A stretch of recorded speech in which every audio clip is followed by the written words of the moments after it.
Thank you so much, and it is such a great pleasure. I am giving you greetings all the way from Georgetown, Guyana. It's quite rainy. I guess it's because of the Christmas season, and what better way to bring even better cheer to us here than this wonderful conference? The pleasure is all mine to introduce our speaker at this moment, and who is none other than Mr. Johnny Campbell, the transition man. He is a keynote speaker, author, and an expert at helping people to develop the mental readiness to embrace change and grow their businesses. And although you may not have heard of Johnny, our speaker has shared the stage with many excellent leaders and celebrities from around the country and has even appeared in several movies and on television, and most recently at a TEDx event in Ocala, Florida. Johnny has served as the president of the National Speakers Association for the state of Illinois and has also earned the designation of Accredited Speaker, a designation awarded by Toastmasters International and held by only 87 professional speakers in the world for excellence in public speaking. Although entertaining, Johnny's programs are filled with practical and pragmatic methods that have helped thousands of people achieve more success, more money, and more happiness in their lives. Here are but a few of the organizations that Johnny has served: McDonald's, HSBC, Northern Trust Bank, GE Electric, to the Department of Defense, just to name a few. His presentation is entitled Embracing the Winds of Change. Toastmasters and their guests, let us welcome Mr. Rise Up and Wind, Johnny Campbell, the transition man. All right. Well, thank you, fellow Toastmasters, for having me. I just wanted to do a quick check. Everyone you can hear me, correct? Correct. Okay. Just wanted to make sure that I could. Yeah, we can. Okay. All right then. Well, we will go ahead and get started here. For those that I've never had the pleasure of meeting before, I just give you a little background about myself as a business person, but also as an individual. Before I was a professional speaker, I spent a little over 10 years in the insurance industry. And during that time, I was a part of multiple reorganizations and downsizings. I was a claims adjuster, I sold insurance, and then I eventually ended my career as a trainer. And during my time as a trainer, I began to discover what it really meant to deal with the uncertainties of change. I was a part of this, I experienced it, and I started to really understand what it takes to navigate through when change occurs. So this program is really about how do you really cope and deal with the uncertainties of change to achieve the results that you're looking for in your life.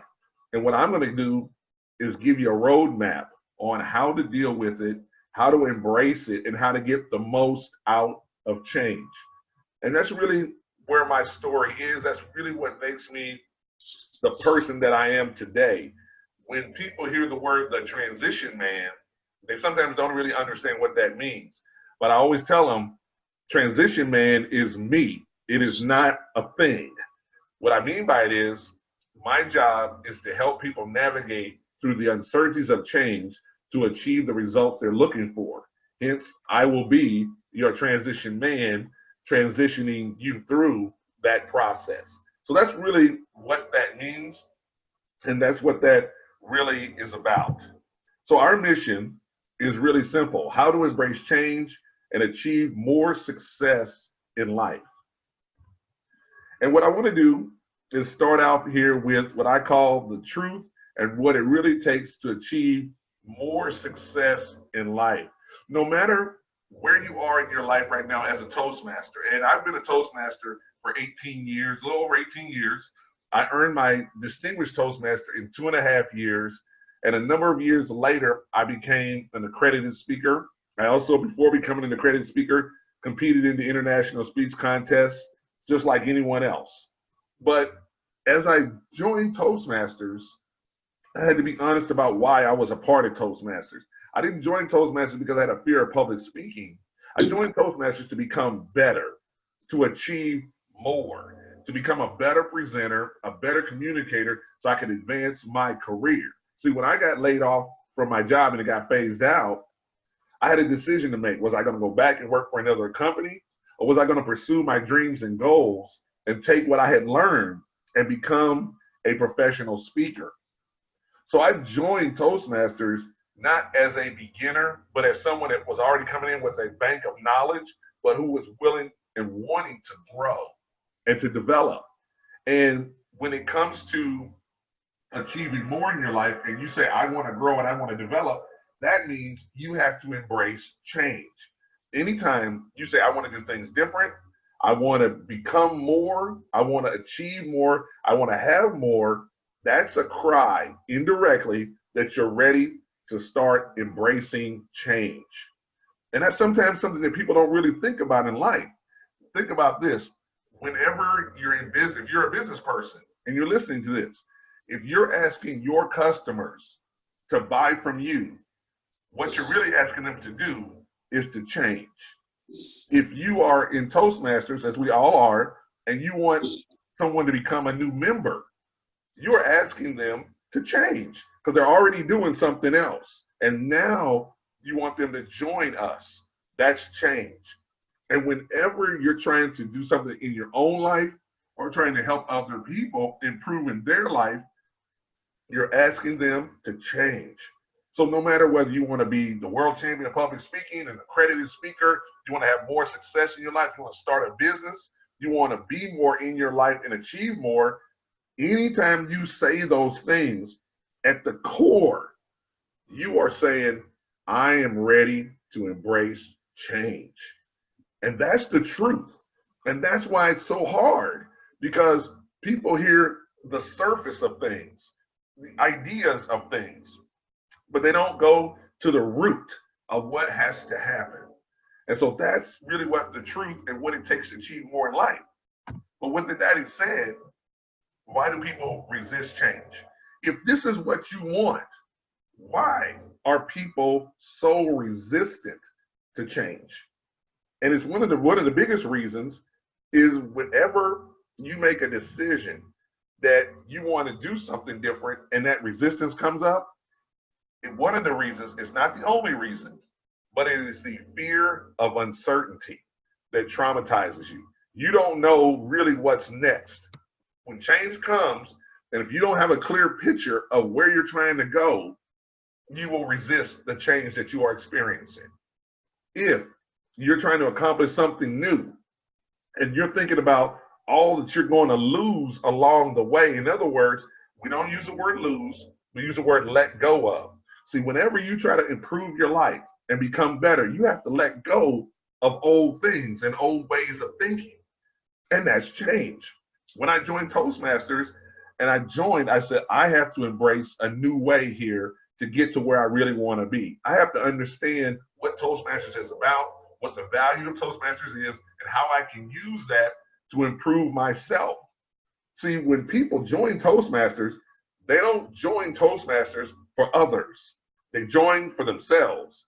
And so when you work with people at first, you have to be conscious of what they want first. And then after knowing what they want, then because they're getting what they want, they're now in a position to give more to the organization and to the members and to other people who might want to be Toastmasters. Because I was given so much and I received so much, I can give back so much to Toastmasters now. But initially, I was coming in just like anyone else. This was a change for me, but I was clear on what I wanted, and Toastmasters was able to provide that to me through the clubs and through the relationships.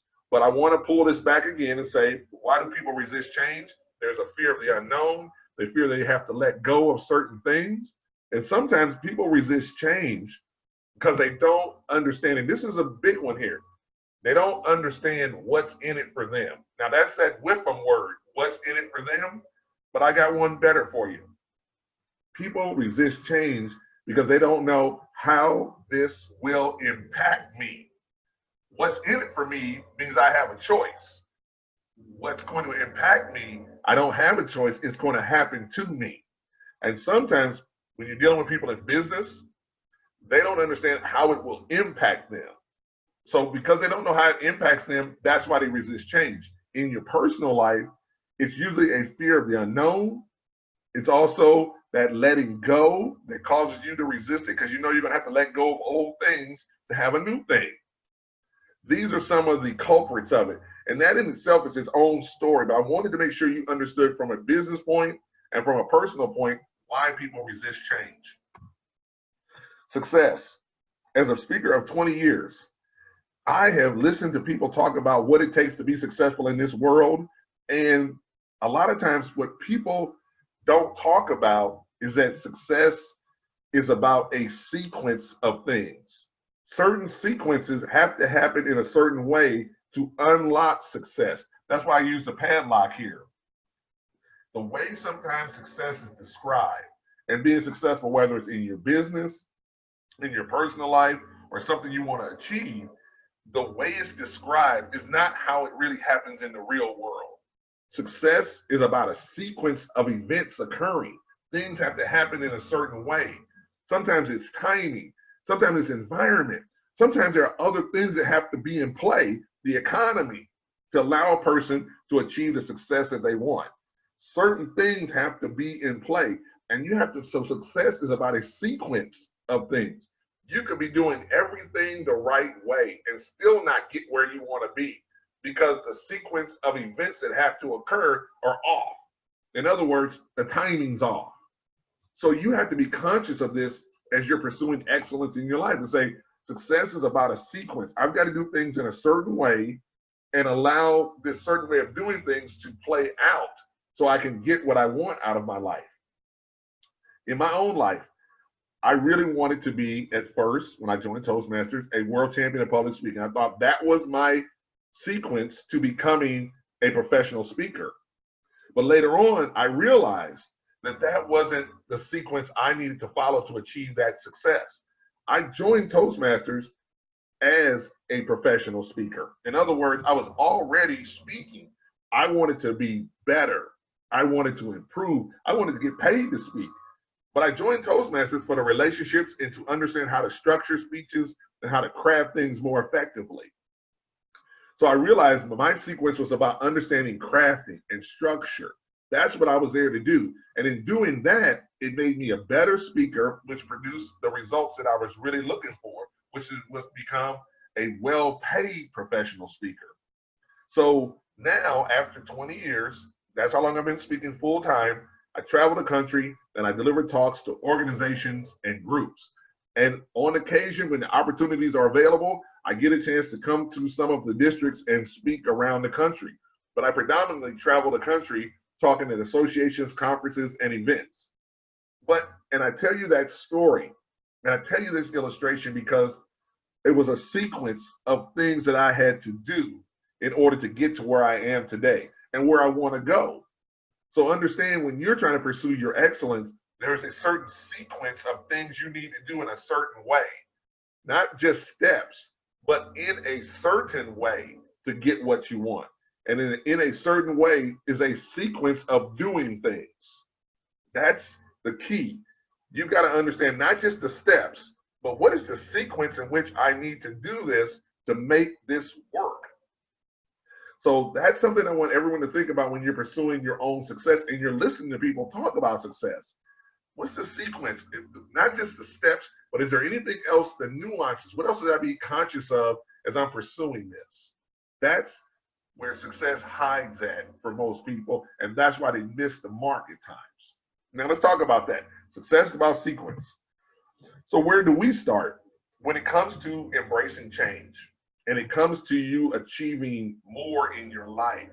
Where do we start when it comes to this idea? It starts here. The keys to adjusting yourself and embracing change is about how you think, how you feel, and how you act. And notice the sequence here. There's a sequence I'm already showing you. Think, feel, then act. A lot of times people allow their feelings to get in the way of their thinking, and because their feelings get in the way of their thinking, their actions are off. It is a sequence of how we think, how we feel, and how we act that allows us to produce the results we're looking for. And if we get those out of order, we tend to not hit the mark we're looking for or achieve the result we're looking for. First step, and it's key, for embracing change is how we think. And here's our first step. To change your life, you must reframe how you see change happening in your life. I'll say it one more time. To change your life, you must reframe how you see change happening in your life. This quote right here is something that if no one else gets anything out of the program, remember this right here. How we frame the change determines what's going to happen in our life. How we frame it, how we see it, how we deal with it. It's all about how we frame this. So let's talk about how we really frame. When people hear the word change, people have resistance. People really don't even like change. People push back when change comes. Even if the change is good for them, they will resist it. And we talked about why people would resist change, but let's just look at the word itself, change. There's a problem when it comes to people, and the word change. People don't change. That's the great lesson. A lot of times there's hundreds of books that talk about how to change your life, how to change your life. People do not change. They've never been able to change. They're not designed to change, and people don't want to change. And why is that? Because change is in reality an event, a situation, or a thing. That's what change really is. Change is a catalyst. Change is what starts things. Change is an event. Something goes on, a situation that you're dealing with, a thing you're experiencing. That's what change really is. It's not a person. No one is change. Here's what we are. People can create change, we manage change, and we respond to change. That's what we are. We are the handlers of change, but we are not change. We can create it, which is putting it into action in our lives. We can manage it when it happens to us in our lives, and we can respond to it when it comes at us in our lives. But we are not change. People transition through change. That's what we actually do. We are people who transition through the change, but we are not the change. And a lot of times people get this mixed up and they wonder why it's difficult to change, because you were never built to change. You went through school. That was a transition.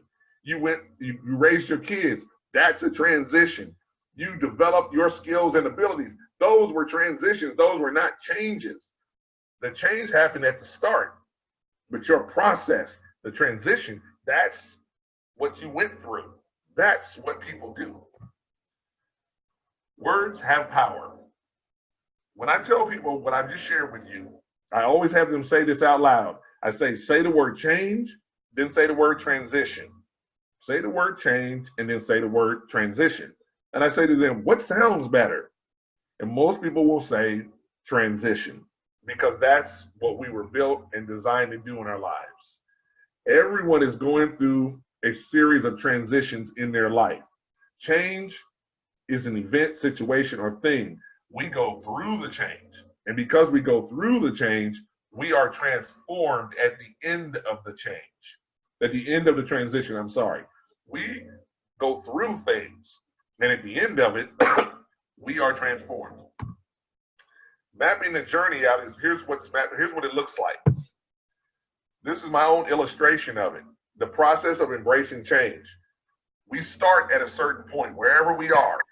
This event, situation, thing happens, and then we go through a transition. In other words, we go through the change we are experiencing. And as we go through this change and we reach the end of it, we are transformed by it. We are transformed by the transition, not by the change. See, you've seen people that have experienced the change and they are no different than they were after it. And the reason they're no different is because they didn't transition through the process. They didn't have a transitional process to experience that change. Without that transition, the change that that happened to them doesn't stick. It doesn't cause them to be different at the end. They're even worse off than they were before. It is the transition process. And so that's where the key is. And for some people, they never make it through the change, and they're stuck inside of the change in a continual loop of sameness. And because they're stuck there, they never improve and they never get better. That's why you hear people sometimes talk about over and over again the same old thing, and they never get over it because they never transition through it. That's why they never get over it. And that's something to think about when you hear people not getting over something. It's because they have not been able to transition through it and be transformed by it. And transformation is at the end of going through a transition. Okay. I can't change the direction of the wind, but I can adjust my sails to always reach my destination. What do I mean by that? When you are beginning to go through the transition and you're dealing with, you say, I want to be better. I want to improve my life. I want to achieve better results. Maybe I want to be the world champion in public speaking. Maybe I want to be an accredited speaker. Maybe there's something else I want to achieve in my life. Whatever that is you want in your life, you got to have a vision. But here's the thing. A lot of people talk about, got to have a vision, got to have a vision. Vision isn't enough to really give yourself the courage to go forward, to pursue what you have visualized for your life. You have to have what's called a promised land vision.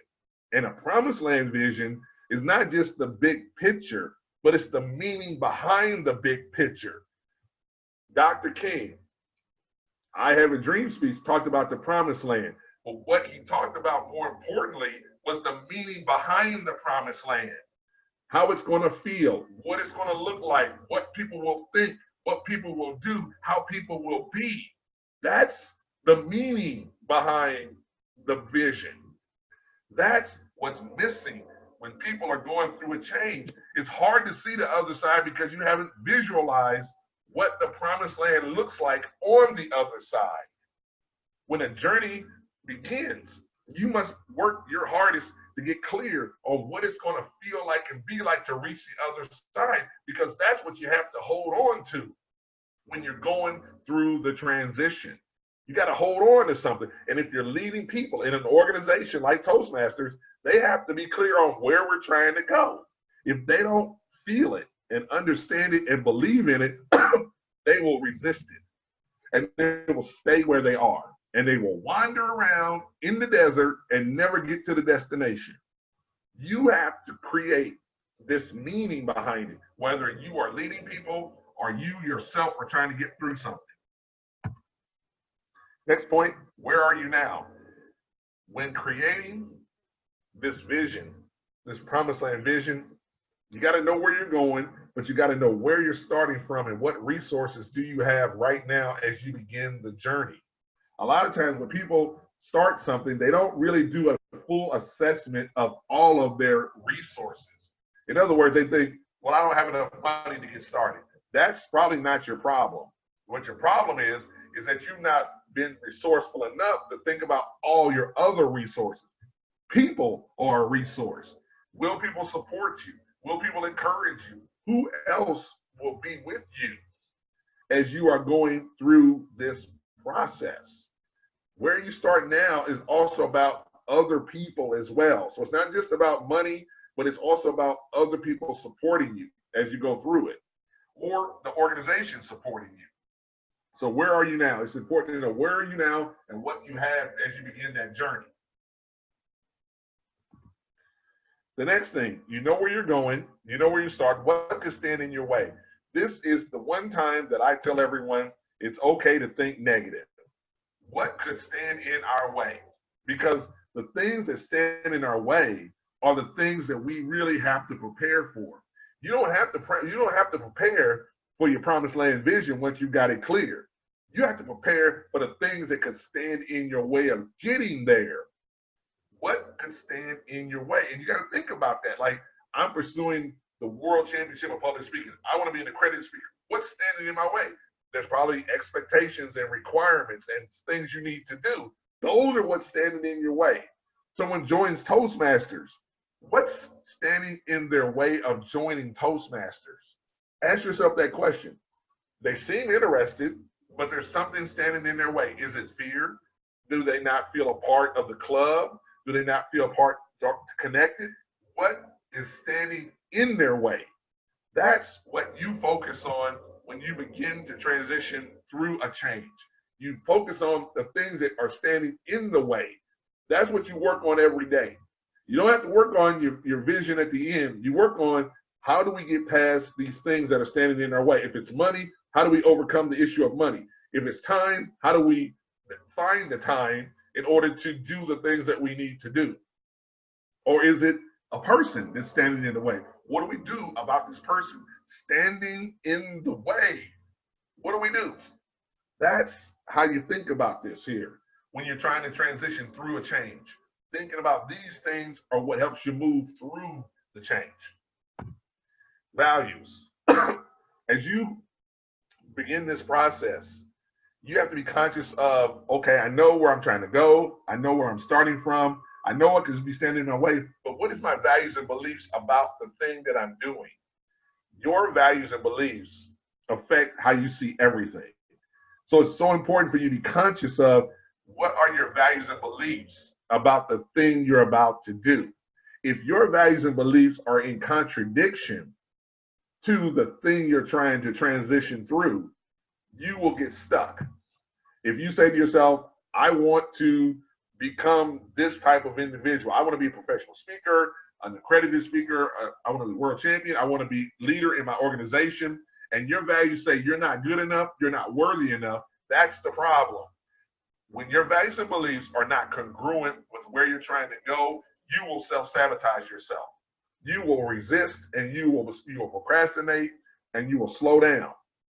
So you got to be conscious of, what are my values about what I'm trying to accomplish? What am I truly internally believing about what I'm dealing with?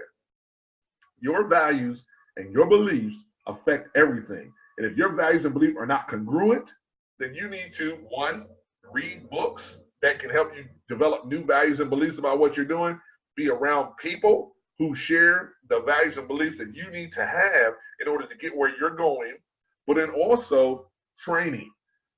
At the end of the day, it takes training to alter, improve someone's values and beliefs. They might believe themselves to be a certain way, but through training and work and exercise, in other words, daily activities, your values and beliefs will start to shift. And so you'll start to believe because you're doing it. So your values and beliefs affect how you transition through a change as well. It's never the circumstances causing your feelings. It's always your thinking about the circumstances. Anyone listened to this before, ever had this happen? You say something and then you wish you could take it back later. I know I've done it before. I've said stuff and then later on wished I could take it back, but it was too late. So I've already said it. And it's something that happens to all of us. But in life, it's about how we think about it first, then what we speak. Every single day, I work on this. Every single day, I work on how I think about it. Then I talk about how I feel about it. So that if anyone ever comes to me and says, why did you say that? Because that's how I think. That's what I believe. It is not a reaction or an emotional response or a feeling. It is my thoughts first. Then my feelings are being expressed behind my thoughts. When you are helping people deal with and go through a change, their feelings are going to be front and center. And it's so important for us to help them navigate that effectively. And you have to understand that when your feelings get in the way, it affects you too. So this is what we do. Key to embracing change is your feelings. Now, there are lots of negative feelings that people can have when they're transitioning through a change. But we're going to talk about the top three. The first one is doubt. Whenever someone begins a journey of transitioning through a change, that change they're transitioning through is something they want to achieve in their life, they can have doubts. these doubts can affect how they see themselves. So the biggest thing when you have doubts is to have clarity. In other words, this is where the promised land vision is so important, because you can doubt yourself and question yourself. So when you start to doubt, you say, I got to get clear. I got to get clear on what I'm trying to do and what I'm trying to accomplish, because the doubts can cause you to slow down and not do anything. So whenever you hear someone that says they have doubts, the key is clarity. Help them get clear on what's supposed to happen, and then give them some steps to take so that they can see that process in place. Number two, of course, is worry. People worry all the time as they go through something, and they worry because they're like, what ifs and what might be's. Worry, just for those that are listening, I want you to know that worry is negative meditation. When you meditate on bad things happen. And you would say, how could that be? Because you do it to yourself. When you worry and meditate on the bad things, you procrastinate. You stop doing the things you need to do, or you don't do enough of what you're supposed to do, and you self-sabotage yourself. When we worry, it causes us to slow down. Also, the way to overcome worry is to increase our capacity. When you start to feel worry, that means you believe whatever it is bigger than you. Think about this in your life. You've never worried about a thing that you believed you were bigger than. But if you believed it was bigger than you, then you worried about it. So we have to grow. Whenever we feel worry in our hearts, we have to grow. Or if we're worried about someone else, then we have to empower them so that they don't worry. In our life, we will always have worries, but to be conscious of where they're coming from and how to grow bigger than them is really what the key is. And when people are going through a change and they're transitioning through it, there's a lot of worry. So they need to feel that we're with them, that we're here to support them. In your own life, that's where education, training, support, spirituality, all of these things help people get bigger than their worries. That's the key. To overcome worry, you must get bigger than your worries. And education, training, support, and people is how we get bigger than. In Toastmasters, people come into Toastmasters and they're worried about their public speaking skills. We help them through the program to eliminate that worry, to become more confident and more belief in themselves. That helps them overcome that worry, and that worry is now replaced with confidence. Next one on there is how to overcome fear. In your life, you've got doubts, you got worries, and you got fears. Doubts and worries and fears are kind of the sequence of our emotions. But fear is the last one. Right before the breakthrough, right before the miracle, we have this fear because we know we have to let go of everything that we already knew to be true to achieve what we really want in our lives. And that can be fearful because sometimes when you're letting go, you have to let go of people, circumstances, and situations. And that can be tough because we are truly jumping the chasm there to move past what we have known into this new place. But how do we really deal with fear? You must outgrow fear. You outgrow fear through actions, experiences, results, and support.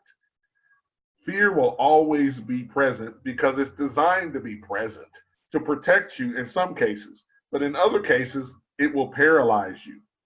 So fear, the purpose behind it really is for us to outgrow it. And you outgrow fear by actions, every day taking actions, experience, remembering what you've already done. In other words, your experiences, your skills, results, what you've already achieved. These things have a great effect on you, and of course, support and feedback. That's how you outgrow fear. You don't really ever get rid of fear. You just outgrow that particular situation with fear. Emotional triggers that start the transition. Whenever you're dealing with your emotions, you have these triggers that you feel that can slow you down, but there are also triggers that can get you going. And one of them is this.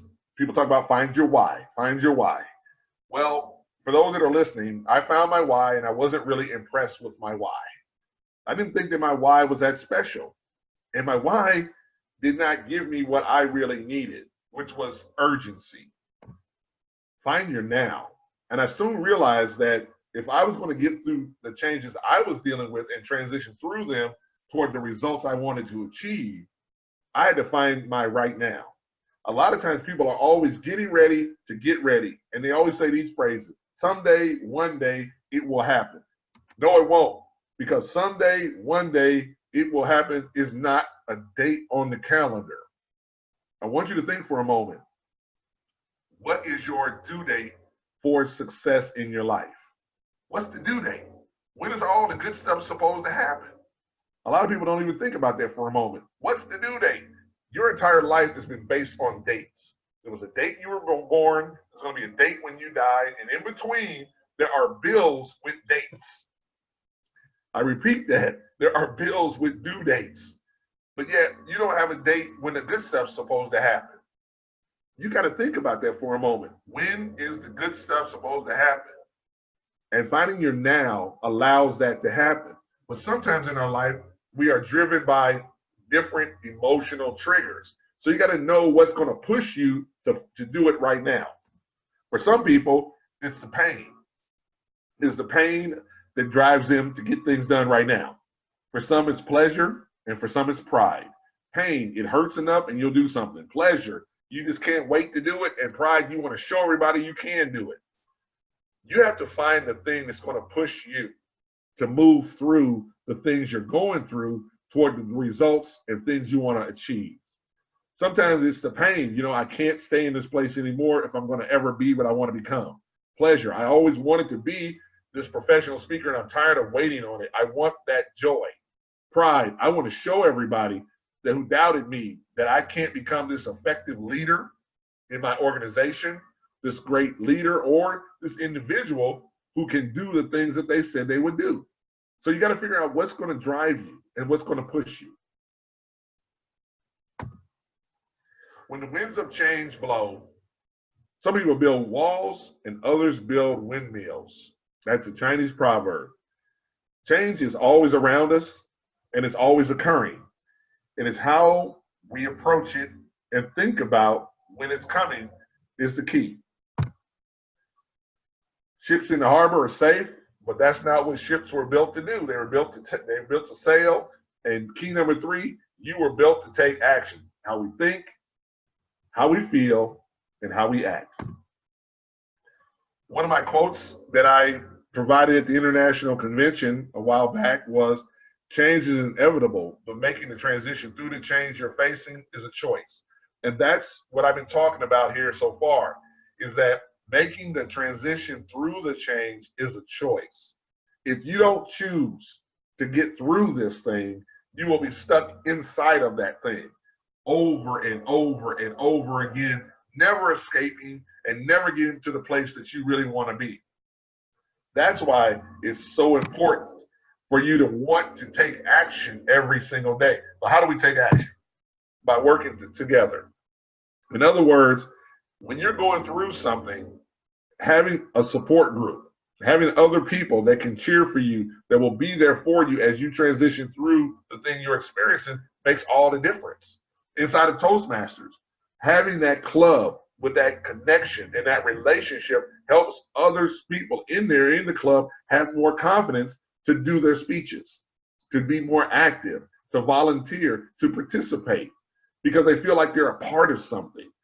See, when you're making a transition through, having that thing, that community, makes us feel better about what we're doing, being a part of something as we go through. Even if you can't be with people physically, there is always people online experiencing the same thing you are and going through it. And having those people makes a big difference as you go through your change you're experiencing. They're experiencing a similar change and they're going through that process. Having them makes a difference. So I always call it community. But also, when you're going through something, if you make what you're going through into a cause, something that you believe in, something that you find that you can rally around with other people, that also helps people get through the process. Purpose. In the life that you're living right now, every single day, you hear the words purpose and what purpose is and what purpose represents. What I wanted to share with you here when it comes to purpose is what your purpose really is. Every day, and the things you want, and this has to do with the things you want to achieve in your life and the things you want to help other people achieve. You can achieve more and you can help more people by understanding what your purpose is. And your purpose in life, for those that don't know, is to serve others. Your purpose in life is to serve others with your gifts and your talents. And the development of your gifts and talents are what allows you to serve more people. The more people you serve, the closer you get to your dreams and goals. The more people you serve, the greater the Toastmaster organization grows too. It has always been about service and serving those individuals that need our help. In your own life, if there's something you want to accomplish, say to yourself, who would I need to serve in order to help me get to that place? And serve is help, assist, provide value to. There's always someone that you can serve that can help you get what you want in life. But it's about serving and it's about service. But the only way to serve at the level that you want and help people at the level that you want is to develop your skills and abilities to do that. Your skills and abilities dictate how effective you are at serving other individuals. When you're going through a transition, through this change, your purpose is to serve others, is to help others. That's what keeps you going. That's what allows you to keep going, and that's what allows other people to help you while you're trying to keep going. You got to serve people. You got to help people. You got to develop your skills and talents along the way. Environment. You got a cause, you got your purpose, but also environment. As we grow as individuals and we transition through change to become transformed, it's important that we are always putting ourselves in the right environment to grow. See, I grew up in Greenville, Alabama, and Indianapolis, Indiana. And one of the greatest lessons is that in Indiana, there's cornfields. And you really don't have to be that great a farmer to grow corn in Indiana, because the environment is designed for that growth. Whereas if you lived in the desert, you're going to have to work really hard to grow a stalk of corn. Now, why is that? Same products, same steps, same process, but yet one grows in one place and one doesn't. It's the environment. Environment is everything. When you are trying to become the best person you can be, you must be in the right environment. Environment helps you become what you need to become. And see, here's the thing about environment. Environment is where culture lives. As a leader of an organization, and you are leaders out there, the environment is your responsibility. If you want an environment full of trust, collaboration, and cooperation, you create the environment. That environment grows into a culture, and the people live within the culture. That's why in Toastmasters, the people live inside of the culture of Toastmasters. That's why you as a leader dictate how that environment is. If it's warm and inviting, that's what the people will experience. They don't make it warm and inviting. You make it warm and inviting because you control the environment. In your own life, you want to be more successful, you have to get in an environment and a culture that supports where you're trying to go. It's hard to become this thing you want to be and not be in an environment that nurtures that. For example, if you went to college, how are you going to get a college degree if you're not in an environment where college degrees are possible? Simple. It sounds really simple, but it's really what people do. They're over in some other space with a desire for something, and they're not in the right environment for that to happen. And although you might not be in the right environment, you might be in another place. Wherever you are, if it's not the right environment, it's going to be really hard to get what you want where you are. You work for a company. If there are no opportunities for advancement, it doesn't matter how qualified you are. You're not in an environment where opportunity is. You have to put yourself in an environment where opportunity is. Doesn't matter how many degrees, how qualified you are, how skilled you are. If the environment doesn't have what you want, sometimes we have to move to where the environment is more conducive for what we want to become and where we want to go. So sometimes it's environment. It's not you. It could be the environment that you're in. Goals. One of the things, and I always use goals near the end of the presentation for one simple reason, is that as a Toastmaster, you have goals, things you want to achieve, things you want to accomplish. And everyone tells us to set goals to get goals. Well, I don't look at goals in the same way as most people do. Goals are not to achieve a result. That's a byproduct. You set goals to solve problems first. I'll repeat that. Goals, I don't set goals to achieve results. I set goals to solve problems. I set goals to solve problems, and the byproduct is the achievement of my dream or opportunity. Whenever you have something that's standing in your way, set a goal to get past that. Set a goal to overcome that. Then you start to move down the road. In life, a lot of times people will tell you, set a goal, write it down, and put it on the wall and dream about it. And you never get any closer. It's because it's not real. But when you set a goal against a problem, now you have something to work on every single day. And when you achieve that goal, you move on to the next goal, the next problem. And every problem you have, you set a goal against it, and that allows you to get toward the thing you really want to achieve in your life. So I just want everyone to think about that. Of course, rewards. As you are making a change and transitioning through the change you're experiencing, you have to reward yourself along the way. As a speaker, and I earn money, I try to reward myself along the way, saying, hey, it's not the end of the road. I'm not done yet, but small tokens to remind myself that you have been doing a good job, and I reward myself. In your own life, that's why it's important to reward yourself as you make small milestones towards your dreams and goals. Reward yourself, because that gives you momentum.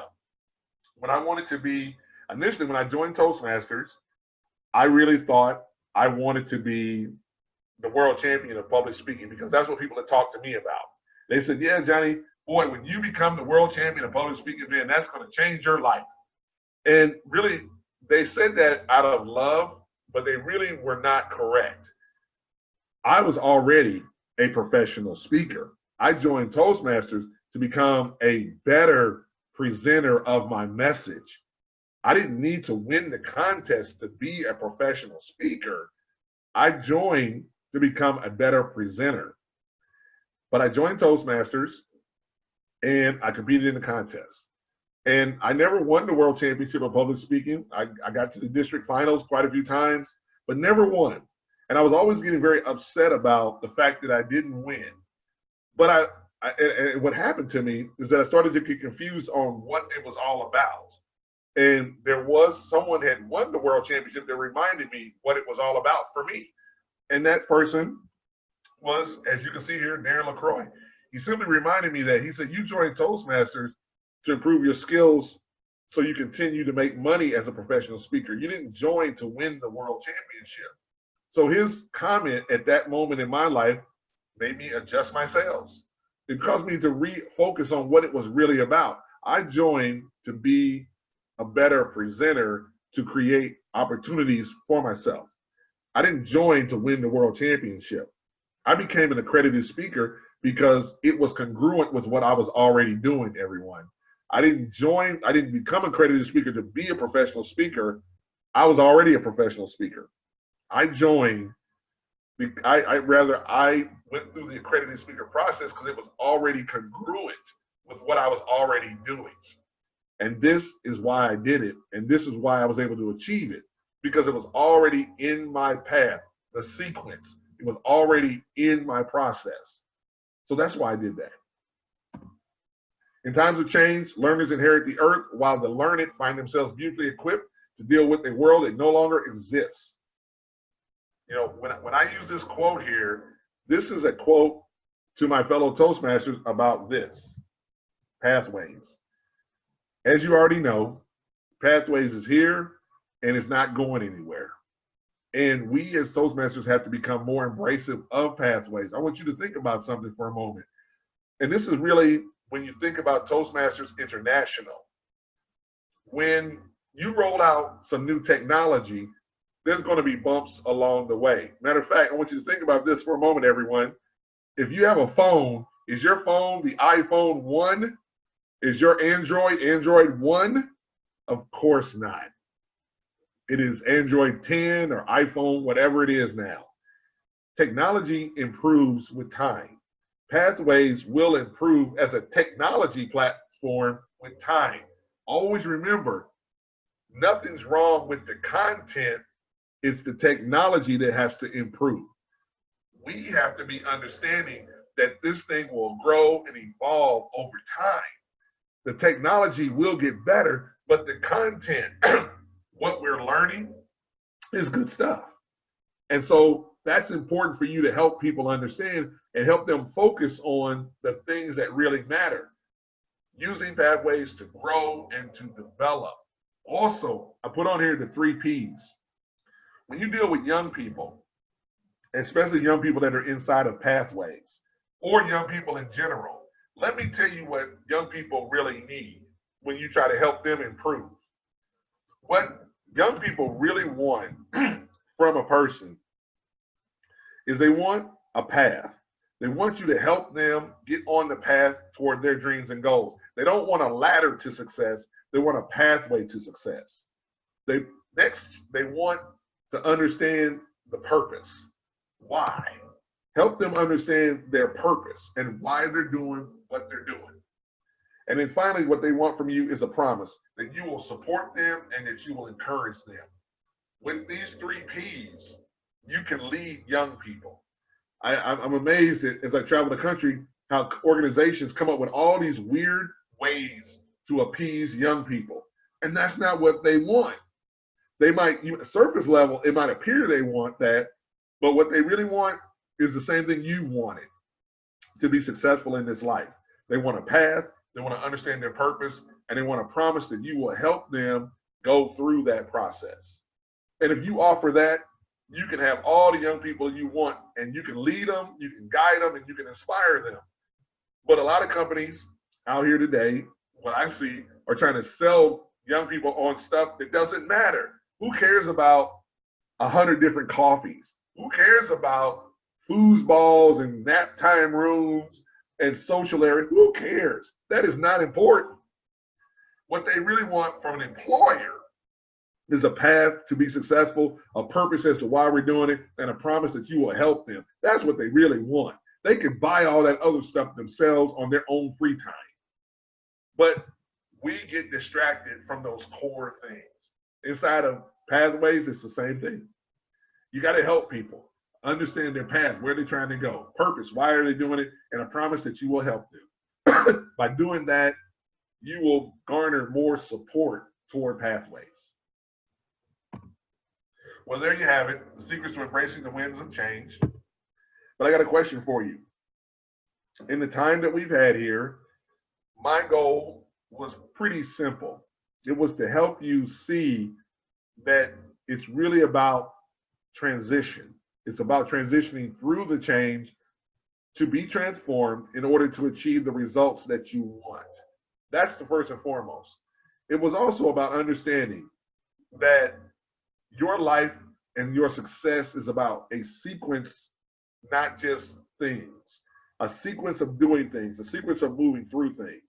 It's about how you think, how you feel, and how you act. And then finally, it was about how we really take action toward the things that we want, by making it a cause, by believing in what we're doing, by understanding that we have to reward ourselves along the way. These are the things that make the biggest difference in our lives. So the question I have is, for those that are interested in moving forward and taking advantage of more, in other words, to achieve more, I want you to see the world with some new eyes every day. And in order to see the world with new eyes every day, it takes certain things to happen in your life. Books and materials. What I've been talking about here comes out of my book, but it also comes from my insights and understanding on the principles of transitions. So it comes from my book on how to make those transitions. The book also includes a CD called The Power of Resiliency, where I talk about these 7 principles that help us be more resilient and move through things in life. What I've got and what I bring all the time is my Rise Up and Win Nation packet, which is my 3 audio CDs, a business mindset book, video webinar, and my Facebook group. The 3 CDs, The Power of Resiliency, the 7 habits that are holding you back, and the 7 people you need for an extraordinary life. I also talk about these business mindset principles for success, but then also I have a video webinar where I talk about the enemy of your success and how to use that to be more successful. I also have a Facebook group.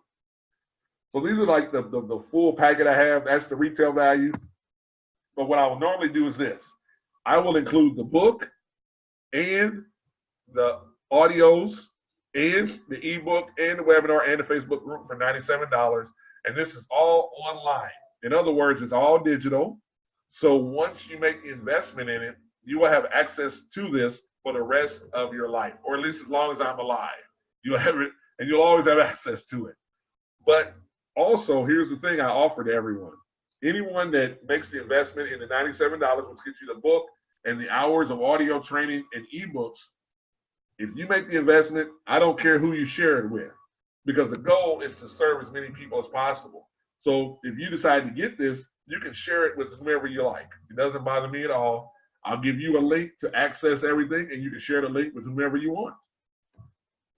So, or you can get the book and the CD for $20 or the full packet for $97. Here's how you order. You can go to riseupandwin.com/change, or you can call me, and then you can call me up, and then I'll give you the link, or I'll take your order over the phone, or you can email me and say, I would like to order this, and then I can send you the link directly. My final thoughts are pretty much clear here. When it comes to my own life and what I've come here to do, I don't know if I'm necessarily come to this world to motivate people as much as this quote right here. I want to inspire people. I want someone to look at me and say, because of you, I didn't give up. Everything I've talked about here in the time that I've had is about you not giving up on yourself or other people. And when it comes to other people, I've talked about how you actually get people to move and take action, but also how you can take action and move in your own life. This has been a conversation about you, but also other people. And my purpose is really so that you don't give up. I want you to keep going, because a lot of people are right there at that moment. So finally, for those that are interested, the Becoming the Agent of Change book and CD is $20. So if you just wanted the book and the CD, that's $20. But if you want the full packet, which includes the book, then that would be $97, and you have lifetime access to it for the rest of your life, and you can share it with whomever you want. And the investment's only $97. You can go to riseupandwin.com/change to access it, or you can call me at 630-460-3279, or email me, johnny@transitionman.com. And then finally, if your organization, if you're part of one in your beautiful place, and you would like for me to come in and talk about this live and in person, please reach out to me. I'm happy to make the journey to your location. I'm sure my wife would not be opposed to journeying to your wonderful place, but I'm more than happy to speak at your group, at your conferences, at your events as well. So once again, my name is Johnny Campbell, and I want you to always remember this when it comes to success. The elevator to success is broken, but if you're willing to do the work, the stairs to your dreams will always be available. Thank you. Thank you. Excellent presentation, Johnny. My pleasure. It's an honor having you this morning. It was truly my pleasure to be here with everyone, and just to, just to share. I mean, this is being recorded, correctly? Yes. Okay. Yes. Well, please send me a link once it's all up and everything. But, it was great to be here with everyone, and I appreciate you keeping me in mind. I don't know how you remember me, but I appreciate you remembering me. Yes. Any questions? No, I don't think so, man. I think it's early. I think it's early in the morning. Yes. I do have something. It was really an eye opener when you mentioned, to see change as a transition. I said, yes, that's it. So I'm an advocate for Pathways, having been the chief ambassador for Pathways for District 81. And I do encounter a lot of people yet that they miss this concept. It is a transition. You have always loved Toastmaster, you like the program, but they are not willing to look at it even close. Right. So how do you help people like that to, switch them to see it is a transition? Well, first thing is always about the language and about them helping them see the bigger picture of things. Mm-hmm. Like, remember I did talked about the promised land vision. You have to help people see what they don't see. Okay. And then you have to choose the right words. See, when I say the word change, there's automatic resistance. But when I say we are going through a transitional process, and let me share with you what that looks like, that opens people up.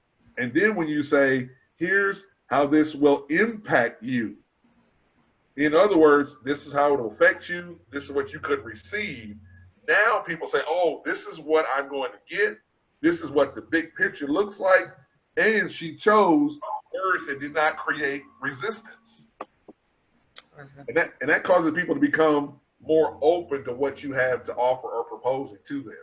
Okay. That's whenever I've gone and spoken at corporations that were trying to have a Toastmaster club put in them. I used to tell my fellow Toastmasters, I said, you must talk in the language of corporation. Mm-hmm.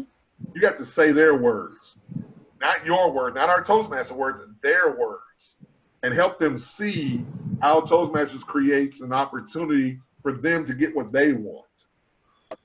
And sometimes we, in the love of Toastmasters, forget to speak in their language, and they don't get it. And that goes for regular folk as well. If we don't talk to them based on what they will receive, they don't hear us. They're listening, but they don't hear us. Yeah. Powerful. I see a question from TM Marie.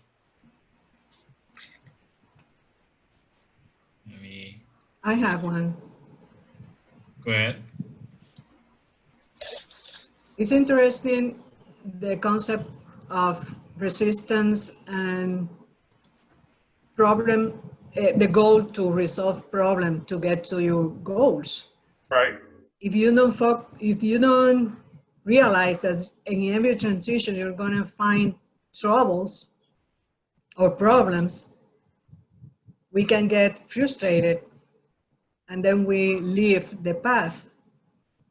And I think that's one of the things that I'm experiencing now, because I have about 1 year in the Toastmasters. I'm the VP of Public Relations, but I'm experiencing some kind of frustration or some kind of uncomfortable emotion. And maybe is that I'm growing and I'm transitioned to another level of maturity in my case, as a personal growth. Don't you think? Yeah, absolutely. As we grow, we are becoming something new. And that growth is painful at times because you're in your mind is saying, we need to stay where we are right now. We don't need to do that. And all of a sudden you're growing, and that means you're letting go of old beliefs, old ways of thinking. And that growth causes you to expand. And as you expand, you can sometimes push out things that you thought you would never push out away from you. And it's so, but here's the thing. Once you've expanded, it's hard to shrink back because you know the truth now. So that's why I always tell everybody that people expand and people grow. Like you heard the law of attraction before. Haven't you heard of that stuff before? Well, let me tell you something about the law of attraction. They got it backwards. Yeah. We don't attract, we expand out, and then things come into our world. We are growing out. It's like we're like a tree. We grow out and more sunshine comes in. It's not sunshine coming to us. We're growing toward it.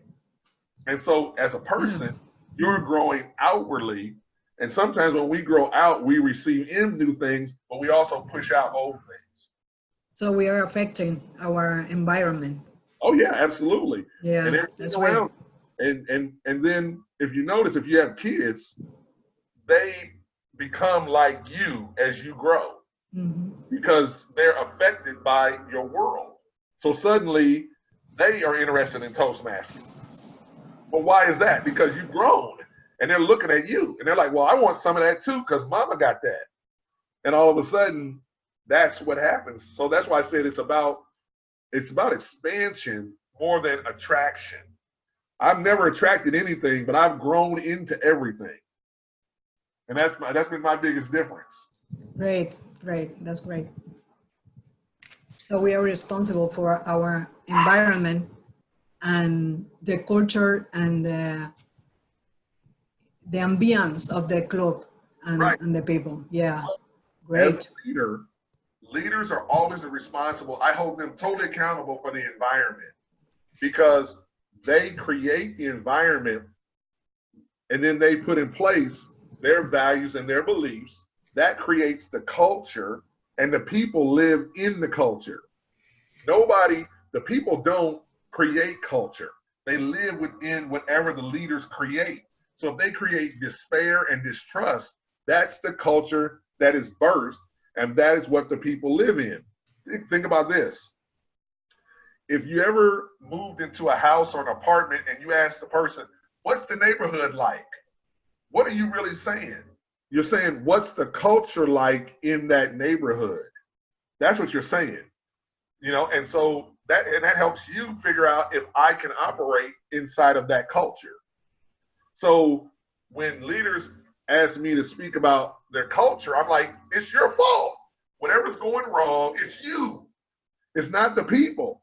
The people are governed by the culture, not by themselves. So if it's a trust and love and harmonious environment, and that's what's supported, guess what the people are going to be like? But if it's not, they're going to be whatever that culture has created, and whoever the creators are, they're responsible for it, fixing it or improving it. And it's going to change every year because every year we have a board of directors, different elections and people. Right, but there must be pillars that are carried over every year. Right. You don't reinvent every year. You carry over the pillars that give stability, and then that leader adds to that their own stamp of uniqueness by what they feel can help. Right. But you don't get rid of the pillars because that's what keeps it stable as it grows. Yeah, and you don't have to start again every year. Right. And so you don't reinvent the wheel. Great. Thank you. All right. So that was. I have a question. Yes, go ahead. Yeah, thank you, Toastmaster Campbell, for this very inspirational presentation. I think it's quite inspired. Well, it inspired us to see how we can change and or transition into a change. Right. When sometimes we hear the phrase, don't change things that work. Why you want to change something that works? And thinking of all the negativity that might go through your mind, fears, doubts, worry. What do we say to those people? Because whatever situation they're in works for them, and somebody who wants to come across and make some changes, and you have all of those emotions and thoughts going through your head and through your body. how do you get them to get or move along with that change? Well, one thing is that they would say, well, don't change it because it's already working. But here's the question. Is the outcome we want to achieve still congruent with what's already working? Has the outcome that we want, is it still congruent? Is that change? They're saying don't change because it's working, but is the outcome we want still the same? If it's different, then we have to do something about what we're already doing. Also, that's one way of looking at it. Also, don't change it because it's working. What if there are flaws and there's a way to improve what's already working? So you have to come at it from two different angles there. Like you say, don't change because it's already working. Well, if we alter these things within it, it will be better and work more efficiently, be more productive, serve more people, help more people. So sometimes the outcome is the same, but the thing that needs to be, the thing that they don't want to change needs to be improved upon so it works even better. That's how you can go when it's a change and it's still the same outcome. If the outcome is different, now this thing has to be altered. We can't do things the way we've done it because the outcome is different. So those are your two different ways of approaching that scenario. Well, I suppose persons just resist change no matter what. So no matter, even if the outcome is going to be the same, they just don't understand it. Or they probably don't even recognize there are flaws in there, and you probably can make it better to achieve the same outcome. Right. Well, then here's the only other way. And this is really what I call the scorched earth technique. Okay. You got to burn the bridge, make a move. Whatever they're doing, the way they're doing it, kind of like pathways. As long as there's a doorway to go back to the old way, people will go back. The moment you cut it off and there's nowhere else to go, then people will march forward. Right. And so, and I think maybe that's the third option. Right. And maybe that's why there is the resistance to pathways, because persons who started the traditional program felt it was working for them. They liked the idea of selecting the manuals, although selecting the paths is like selecting the manuals, but they don't see it that way. They just see the traditional worked very well for them. They had the manuals. You were able to get all the guidance for all of the projects from the manuals, and now you've gone into pathways. Well, here's the thing. Remember, education and training on pathways is going to have to constantly be the staple to helping people get it. But here's the thing. When people are resistant, you got to understand why they're a part of Toastmasters. What are they trying to get from it? What are they trying to take away from it? So you always got to know what they're really wanting. Then you got to say, here's how you get the outcome that you're looking for. And show them how pathways can be that process to help them get that outcome. Now, there are some members of Toastmasters that I found, they just like the community of Toastmasters. They just like the fellowship. And that's fine. But a lot of people are really here to not only have the fellowship, but to grow. So you got to always remind people of why they're there. What outcome do they want? And then show them through education and training how they can use pathways to get what they want. And like I said before, it's you got to burn the bridge, which is what's going to happen. That's no longer going to be an opportunity to use the old way. And sometimes that's really the only way to push the final people across the line, is to eliminate it. Yeah, true. I think so too. Thank you. Those are the three choices. Yeah. Good right. morning, everyone. I saw that Cheryl had an interesting comment. Her comment was, scorch earth, burn the bridge. Can she explain a little bit what that means? Sometimes to get people to move to a new place, you have to burn where they are and make it no longer livable. And sometimes you got to burn the boat to get them off the boat. Okay. They want to go back. They want to go back to the old way. And sometimes you got to burn the boat and say, we're only going forward. And there is no boat because I burned the boat. So we got to go forward. And so, unfortunately, okay, thank you. Pain is sometimes the only way to get folk to embrace change.